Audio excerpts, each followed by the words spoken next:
नमस्कार दोस्तों, ट्रिकी गुरु अमित गुप्ता के इस YouTube चैनल में आपका फिर से स्वागत है। दोस्तों, आज मैं आपके लिए लेकर आया हूं रीजनिंग के टॉप 10 ऐसे प्रश्न जिन्हें लगाकर आपको बहुत ही आनंद आने वाला है, क्योंकि बहुत ही धांसू प्रश्न आज के इस वीडियो में हमने लिए हैं।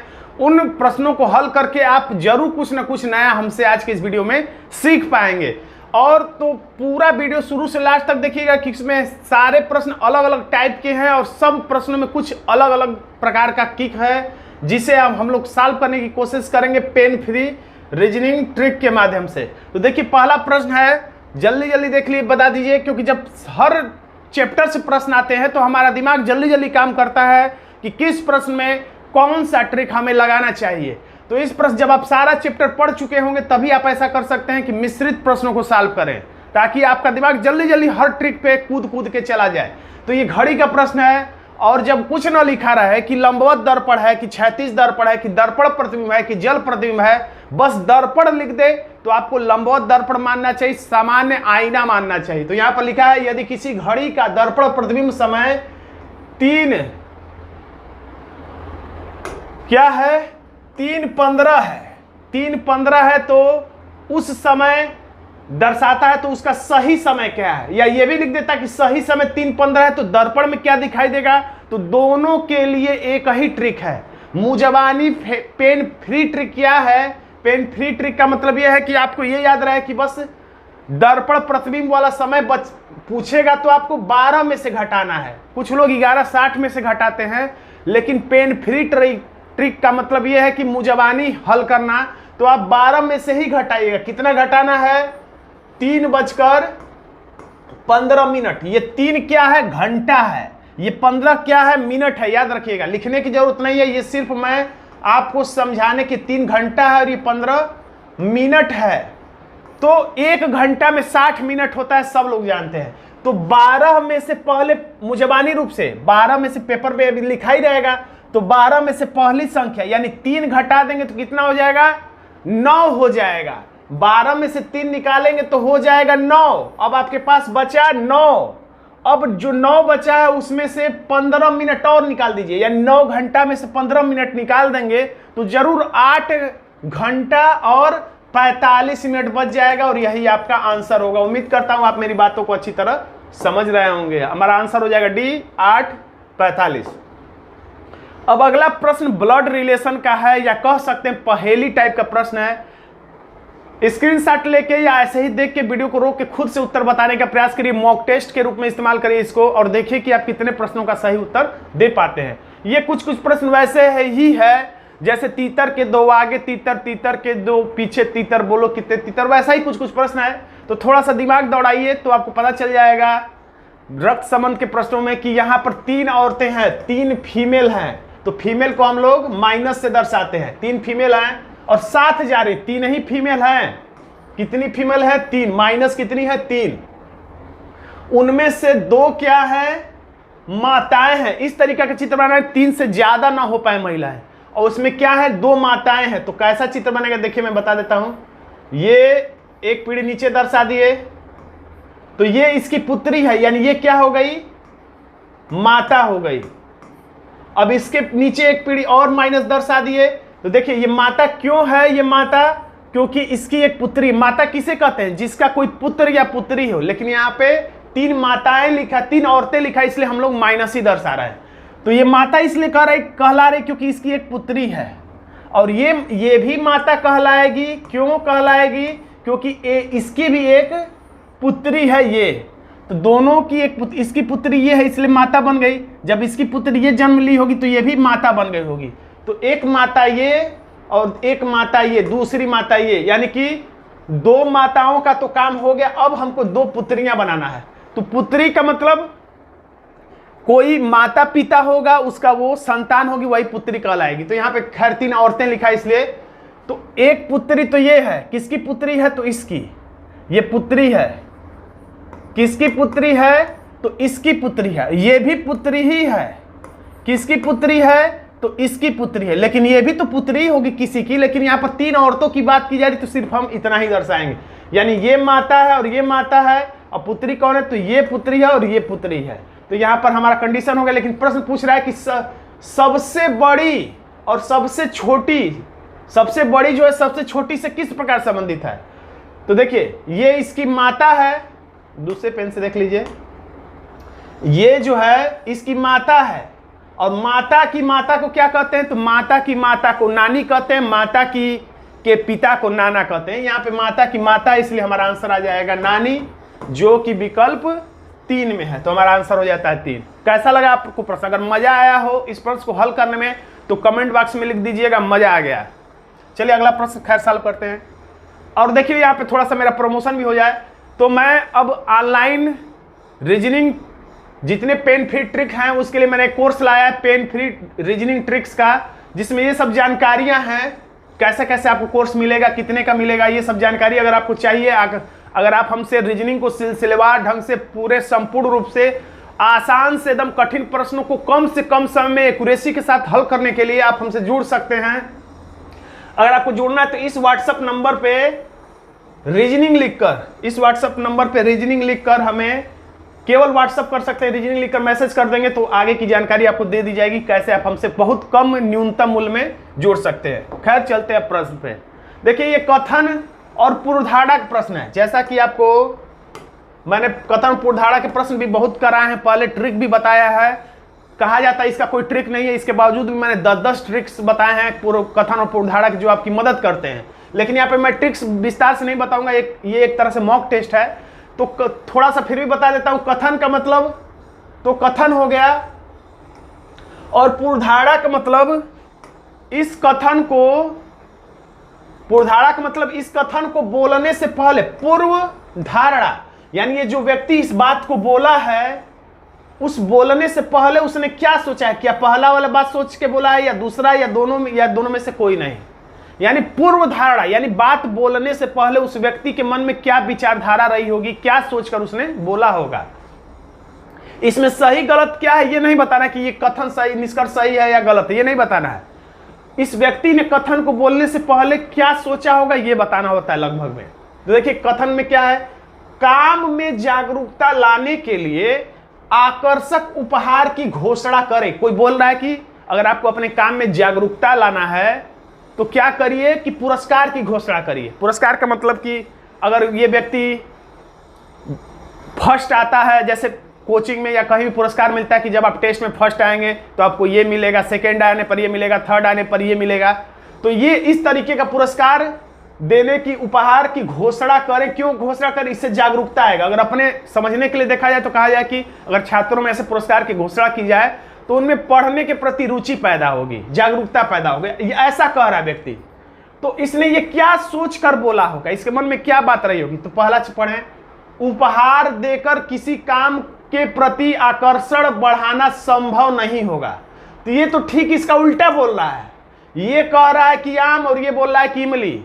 ये बोल रहा है कि मुझे आम पसंद है, और ये कह रहा है कि मुझे आम नहीं पसंद है। तो ऐसा तो है नहीं कि किसी व्यक्ति को आम पसंद है और वो बोले कि मुझे आम पसंद नहीं, मैं आम नहीं खाता हूं। तो ऐसा हो नहीं सकता है। ये बोल रहा है कि उपहार की घोषणा करे, आकर्षक उपहार की घोषणा करे जागरूकता लाने के लिए। ये कह रहा है कि आकर्षण बढ़ाना संभव नहीं है। तो ये सोचने वाला व्यक्ति ये कभी नहीं बोल सकता, और ये बोलने वाला व्यक्ति ये कभी सोच नहीं सकता है। यानी ये क्या है, गलत है। गलत क्या मतलब, इससे पहले, इस बात को बोलने से पहले ये नहीं सोचा जा सकता है। उपहार न देने से काम के प्रगति में बाधा पहुंचती है। तो ये 50-50 सही, 50-50 गलत लग सकता है इसमें, लेकिन इसमें कोई कंफ्यूजन नहीं, ये तो एकदम गलत है। लेकिन ये किसी को थोड़ा सा सही लग सकता है कि कह रहा है कि उपहार देने से जागरूकता फैलती है, यानी उपहार नहीं देंगे तो जागरूकता नहीं फैलेगी, ये कहना चाह रहा है। तो ये गलत है। क्यों गलत है? क्योंकि उपहार देने से रोचकता तो आएगी, लेकिन एक तरह से ये भी समझ लिया जाए कि कुछ छात्रों जिनको पुरस्कार नहीं मिलेगा वो थोड़ा हतोत्साहित हो जाते हैं, या उस बात को हटा भी दिया जाए तो ये हम कह सकते हैं कि उपहार न देने से तो रोचकता आएगी, थोड़ा और जागरूकता फैलेगी, लेकिन न देने से काम में बाधा पहुंच जाएगा, ये भी नहीं कहा जा सकता है। देने से तो बहुत अच्छा रिजल्ट आएगा, लेकिन न देने से बाधा पहुंच जाएगा, ये नहीं कहा जा सकता है। तो ये भी कहीं ना कहीं गलत है, यानी दोनों ही कथन अंतर्निहित नहीं है, यानी हमारा आंसर हो जाएगा 4। देखिए बड़े में था, हमने बड़े वाला नहीं लाया। खैर अब देख लीजिए, बड़े में स्पष्ट रूप से दिख रहा है, आंसर हो गया 4। अब अगला प्रश्न नए पैटर्न का है, यानी कोडिंग डिकोडिंग का है। ऐसे प्रश्न आपने जरूर कभी ना कभी अपने जीवन में, छात्र जीवन में अभी हाल ही में सॉल्व किया होगा। तो इसका उत्तर बताना बहुत आसान है। देखिए, आप वीडियो रोक दिया करिए मेरा उत्तर सुनने से पहले। 1 2 3 4 5 6, तो इसमें लिख दिया है 5, यानी 6 रहा तो इसने 5 लिख दिया। 6 क्या थे? 6 अक्षर थे, तो इसने क्या लिख दिया? 5। फिर उसके बाद देखिए 1 2 3 4 5 6 7 8, 8 अक्षर था तो इसने लिख दिया 7, यानी एक घटा के लिख दे रहा है। तो फिर 1 2 3 4 5 6 7 8 9 10, अब 10 अक्षर है तो क्या लिख देगा? तो 9 लिख देगा, यानी हमारा आंसर क्या हो जाएगा? 9। तो जरूर है कि परीक्षा में ये प्रश्न पूछता है इसी पैटर्न, थोड़ा सा बदल देगा। कभी कभी ऐसा होता है ज्यादातर, पहले पूछा जा चुका प्रश्न कि 6 अक्षर है तो 6 ही लिखता है, 7 अक्षर है तो 7 लिख देता है। कभी कभी इसमें घटा के लिख रहा हो सकता है अगली परीक्षा में 6 अक्षर हो तो 7 लिख दे, 8 अक्षर हो तो 9 लिख दे, बढ़ा के लिख दे, यानी कुछ थोड़ा बहुत बदलाव हो सकता है, लेकिन पैटर्न थोड़ा सा दिमाग में बैठा लीजिएगा। ऐसा प्रश्न आया दोबारा तो गलत मत करिएगा। अब समरूपता का प्रश्न, सुरक्षित संबंध निरापद, तो रक्षा करना संबंध क्या होगा? तो देखिए, ऐसे प्रश्नों में कभी कभी जीके की जानकारी चाहिए होती है, इतिहास भूगोल की जानकारी, और इस प्रश्न में हिंदी की जानकारी चाहिए होती है। हिंदी वाला जो प्रश्न आएगा उसमें विलोम शब्द, पर्यायवाची शब्द की खास तौर से डिमांड होती है। अगर आप हिंदी पढ़ते हैं, जैसे यूपी पुलिस या एसएससी जीडी की तैयारी करते हैं, तो हिंदी वैसे भी तैयार रहता है, शब्दों पे पकड़ रहेगा, तो आप आराम से ऐसे प्रश्नों को हल कर लेंगे। ज्यादातर प्रश्न पर्यायवाची और विलोम पर आधारित होता है। जैसे सुरक्षित और निरापद एक तरह से पर्यायवाची शब्द है। सुरक्षित का मतलब जानते ही हैं, सुरक्षित। निरापद का मतलब होता है जिसमें कोई अपवाद नहीं है, जिसमें कोई झंझट नहीं है, जिसमें कोई रोक टोक नहीं है, एकदम सुरक्षित है, यानी एक तरह से निरापद यानी कोई विवाद नहीं है, यानी कि ये भी सुरक्षित का ही पर्यायवाची है। तो रक्षा करना का पर्यायवाची क्या होगा? तो चौकसी करना। मैं इस मकान की चौकसी करता हूं, या मैं इस मकान की रक्षा करता हूं, या किसी व्यक्ति की चौकसी करना, रक्षा करना, एक ही बात है। आंसर हो गया 1। अगर इस प्रश्न में या किसी प्रश्न में कंफ्यूजन होगा तो कमेंट बॉक्स में आप लिखिएगा, उसको मैं फिर से चेक करूंगा।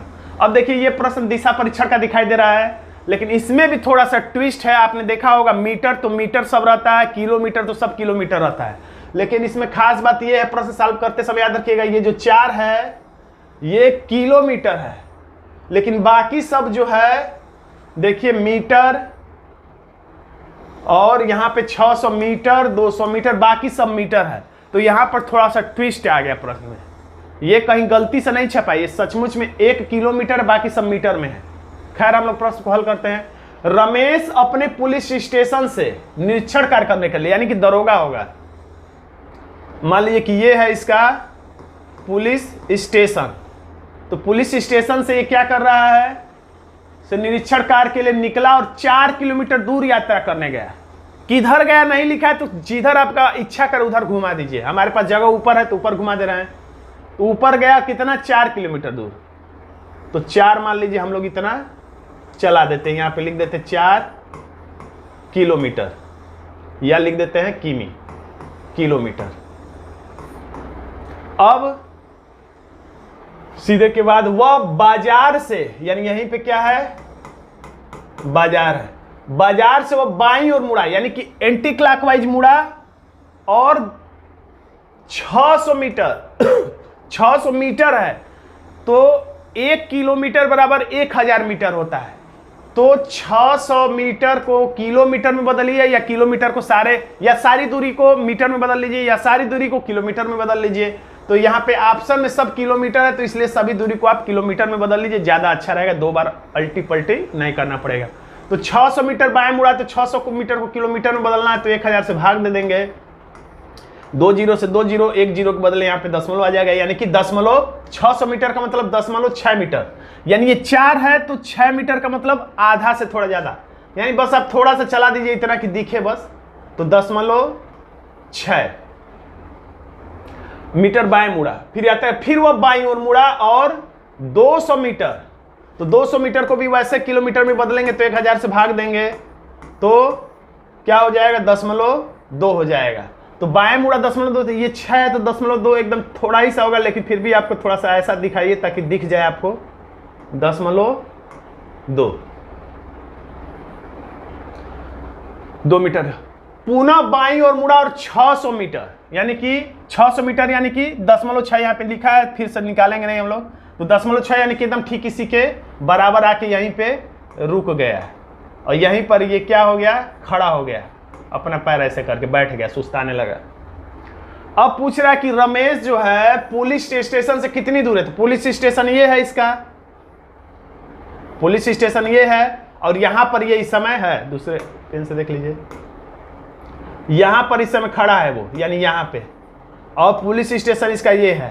तो यहां से यहां दूरी कितनी है, तो देखिए ये दूरी कितनी है, ये वाली 0.2, यानी ये भी दूरी कितनी होगी 0.2। ये टोटल दूरी कितनी है, तो 4 किलोमीटर, और ये 0.2 किलोमीटर, तो 4 किलोमीटर ये पूरा है यहां से लेके यहां तक, और इसमें से 0.2 किलोमीटर ऊपर निकल गया, यानी 4 किलोमीटर में से 0.2 किलोमीटर निकल गया,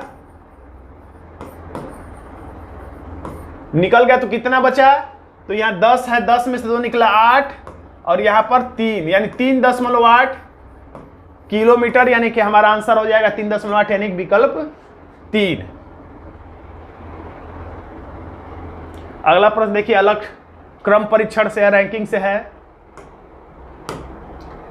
देखिए, किसी कक्षा में 60 छात्र, तो टोटल जो छात्रों की संख्या रहे उसे बराबर करके ऐसे लिख देंगे, तो याद रहेगा कि ये टोटल छात्रों की संख्या है। अब जैसा जैसा कहे, किसी भी तरीके के नए प्रकार का प्रश्न बनाए, आप चित्र विधि से बनाएंगे तो आपको फंडा क्लियर हो जाएगा, बातें समझ में आ जाएंगी। छात्रों में रंजन सबसे ऊपर से 10वें स्थान पर है, ऊपर से, तो हम लोग ऊपर से बना लेते हैं, ऊपर से यही क्या है, रंजन है, जो कि 10वें स्थान पर है। तो फंडा ये रखिए कि ये 10वें स्थान पर ऊपर से है, यानी इसके पीछे 9 लोग खड़े हैं, या 9 लोगों का नाम है, स्थान पर है। और कुमोद नीचे से 35वें स्थान पर, कुमोद जो है, ये कुमोद जो है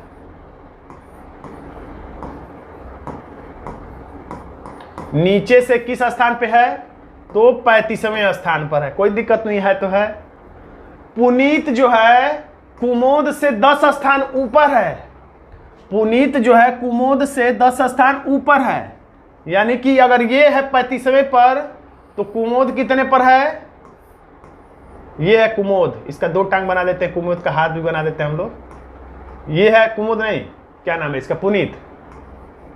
कह रहा था कि पुनीत जो है कुमोद से 10 स्थान ऊपर है, यानी ये 35वें पर है, तो 35 और 10 45 पर है। ये कुमोद से पुनीत 10 स्थान ऊपर है, यानी ये कुमोद 35 पे है, तो ये नीचे से ये 45वें पर, 35 10 45। अब एक चीज ये देखिए, अब इसको थोड़ी देर के लिए आप भूल सकते हैं, इस वाले कुमोद के लिए, कुमोद का नाम बस इसलिए दिया था ताकि कुमोद के सहारे से हम लोग पुनीत तक पहुंच जाएं। अब कुमोद की कोई जरूरत नहीं है। अब देखिए, यहां से यहां जो स्थान है कुल मिला के, इस हरे वाले को ध्यान दीजिए, ये पुनीत है। अब हरे वाले पे बस ध्यान दीजिए, व्हाइट वाले पे नहीं, 45वां है, पुनीत का स्थान 45वां है, और इधर से रंजन का जो स्थान है, केवल हरे वाले को देखिए, रंजन का स्थान 10वां है, यानी इसको अब देखने की कोई जरूरत नहीं है। यहां से यहां तक ये, अब इधर लिख दे रहे हैं एक बार, ये 45वां है, और यहां से यहां तक ये 10वां है। तो दिमाग में ये भी फंडा रखिए कि 10वां का मतलब इसके पीछे 9 लोग, 45वां का मतलब इसके पीछे 45 लोग हैं। अब देखिए यहां पर बात कितने टोटल लोग कितने हैं, 60, तो 45 लोग यहां से लेके यहां तक के बीच में, और 10 लोग यहां, तो 45 और 10 55, 5 लोग कहां गए, तो 5 लोग वही जो हैं इसके बीच में होंगे, 5 लोग इसके बीच में होंगे। तो क्या कर रहा है कि रंजन और पुनीत के बीच के लड़के किसी परीक्षा में फेल हो गए, रंजन और पुनीत, तो रंजन ये है और पुनीत ये है, रंजन और पुनीत के बीच के लड़के, यानी कि ये लड़का 5 है, तो ये 5 लड़के क्या हो गए, फेल हो गए। जितना मैं समझा रहा हूं उतना समझाने की जरूरत नहीं, आप तुरंत हल कर लेंगे, फिर भी मैं बता रहा हूं। 5 लड़के ये फेल हो गए, तो पास कितने हुए, तो 5 फेल हुए हैं, टोटल कितने लड़के हैं 60, तो 60 में से 5 निकाल देंगे तो हमारा आंसर आ जाएगा, यानी कि 55 लड़के पास हो गए, हमारा आंसर हो जाएगा ए। मुझे बताने में समय लग रहा है, आपको हल करने में थोड़ी तरह समय लगेगा, क्योंकि इस वीडियो को हर तरीके के छात्र देखते हैं, इसलिए विस्तार से बताना थोड़ा सा जरूरी है। अब देखिए स्क्रीनशॉट ले लीजिए, वीडियो को रोक दीजिए, खुद से उत्तर देने का प्रयास करिए और बताइए कि क्या उत्तर देने में आप सक्षम थे इस प्रश्न का, आपने उत्तर दे पाया सही। जब आंसर देखिएगा तब बताइएगा। देखिए हमेशा जरूरी नहीं कि रिपीट श्रृंखला वाला प्रश्न आसान रहे या रिपीट ही हो। रिपीट में जैसे कि ACDE रात रिपीट करता है, या PNTR ऐसा ही प्रश्न है, जरूरी नहीं है। और ये भी प्रश्न रिपीट वाला नहीं है। कैसे पता चल रहा है कि देखिए यहाँ पर A लिख रहा है, यहाँ पर B है, फिर यहाँ पर आया है तो C हो गया, यहाँ पर आया तो D और फिर लास्ट में E, ABCD और E लास्ट में हो गया, यानी आगे की तरफ बढ़ती जा रही है ये अक्षर श्रृंखला, यानी कि ये रिपीटेशन वाला जो है इसमें प्रक्रिया लग रहा है कि नहीं होगा। और दूसरा ट्रिक इसमें ये कर सकते हैं सर्वनिष्ठ ट्रिक। सर्वनिष्ठ ट्रिक का मतलब जो पहले खाली स्थान पे सबसे ज्यादा विकल्पों में रहता है, बी केवल इसी में, तो ये आंसर होने की संभावना कम है। क्यों? क्योंकि ज्यादातर विकल्पों की शुरुआत ए से है, तो ज्यादा संभावना है, होने को हो सकता है लेकिन ज्यादा संभावना है कि पहले खाली स्थान पर ए रहेगा। अब देखिए इन तीनों में से आपको क्या करना पड़ेगा क्रमशः। जब स्पेशल क्रम नहीं होगा तो इसके लिए कोई खास ट्रिक नहीं, आपको क्या करना पड़ेगा, पहला विकल्प खाली स्थान पर भर के देखिए, फिर दूसरा है और तीसरा आपको चेक करना पड़ेगा प्रत्येक विकल्प भर के कि क्या स्पेशल क्रम बन रहा है, उस पर नजर दौड़ाना पड़ेगा। और ऐसा तेजी से तभी होगा जब ज्यादा से ज्यादा ऐसे प्रश्नों की आप प्रैक्टिस करेंगे। तो हमें यहाँ पे पता है कि आंसर है इसका तीसरा, तो हम लोग भरेंगे क्या, ए डी और ए। अब इसके बाद आप बताइए कि क्या खास बात बना इसमें क्या खासियत है। जब पहला आप चेक करेंगे कुछ नहीं खास चीज बनेगा, तो आप जब तीसरा, पहला तो आंसर ही नहीं है, दूसरा चेक करेंगे जब कोई खास बात नहीं है, तीसरा जब चेक करेंगे, मैं सबको भर के समय नुकसान नहीं करना चाहता हूं, एक एक चेक करके मैं डायरेक्ट आंसर ही बता रहा हूं। जब दूसरा से कोई स्पेशल चीज नहीं बन जाएगा, फिर जब तीसरा भरेंगे तो कैसे स्पेशल चीज चेक करेंगे। तो देखिए 4 का ये बन रहा है, देखिए ए, दूसरे पेन से देखिए ए इसमें है 4 पे, फिर 1 2 3 4, 1 2 3 4, 1 2 3 4, यहां पे भी खींच देते हैं। तो ए शुरू में इसमें भी है, ए और ए इसमें भी है, गोले में कर दी, ए और ए इसमें भी है, ए और ए इसमें भी है। पहला खास बात ये शुरू में डबल है, इसमें भी डबल है, इसमें भी डबल है, इसमें भी डबल है। अब अगला अक्षर ध्यान से देखिएगा, इसमें ए है, तीसरा अक्षर इसमें बी है, इसमें बी है तो इसमें सी है। अब इसमें बी है तो इसमें सी है, और इसमें सी है तो डी है, यानी कह सकते हैं कि +1 हो रहा है। अब इसमें सी है तो इसमें डी है, इसमें डी है तो इसमें ई है, यानी स्पेशल क्रम है, हमारा आंसर है सी, यानी कि तीसरा। अब अगला प्रश्न देखिए, इसका उत्तर मुझे उम्मीद है कि आप आराम से लगा लेंगे, और इसका उत्तर वो आराम से लगा लेगा। कौन लगा लेगा? जिसको वर्ग याद होगा, जिसको घन याद होगा। जिसको वर्ग या घन याद होगा उसको दिख जाएगा, उसको दिखेगा कि ये 16 का वर्ग है, ये 16 का वर्ग है, दिख गया तो आप समझ जाएगा कि वर्ग और घन वाली ही कुछ ना कुछ यहाँ पे बात होने वाली है। जिसको वर्ग याद रहेगा तो मान लीजिए कि अगर 16 लिखा है तो समझ जाएंगे कि ये 4 का वर्ग है। यहाँ पे अगर 25 या 26 लिख देता है 25 के बदले, तभी भी आप समझ जाएंगे यानी कि 5 का वर्ग किया लेकिन 1 बढ़ा दिया है। तो उसी तरीके से अगर वर्ग हो, संख्याएं वर्ग हो, या वर्ग के थोड़ा 1-2 आगे 1-2 पीछे भी हो, तो भी वो वर्ग का खेल कर सकती है। ये तो ठीक है, 16 का वर्ग हो गया 56। अब ये नहीं समझ में आ रहा है, लेकिन वर्ग अगर आपको याद होगा तो 1-2 अंक आगे पीछे भी आप सोच पाएंगे कि ये 17 का वर्ग है। ये क्या है? 17 का वर्ग है ये, और 17 का वर्ग करने पर 289 होगा, यानी कि एक और जोड़ना पड़ेगा, यानी कह सकते हैं कि 16 का वर्ग हो गया क्या चीज, तो 256। अब 17 का वर्ग करने पर क्या है? 289। अब इसमें एक जोड़ेंगे, यानी कि 17 का वर्ग करके इसमें एक जोड़ेंगे, तब जाके आएगा यहां पर 290। यानी यहां पे 16 का वर्ग है तो यहां पे 17 का वर्ग करने से आंसर आएगा, लेकिन 17 का वर्ग ही नहीं, 16 है तो 1 बढ़ा दिया गया 17, और फिर लास्ट में फिर 1 बढ़ा दिया गया। उसी तरह से अब आपको पता करना पड़ेगा कि 961 किसका वर्ग है, तो 961 जो है 31 का वर्ग है।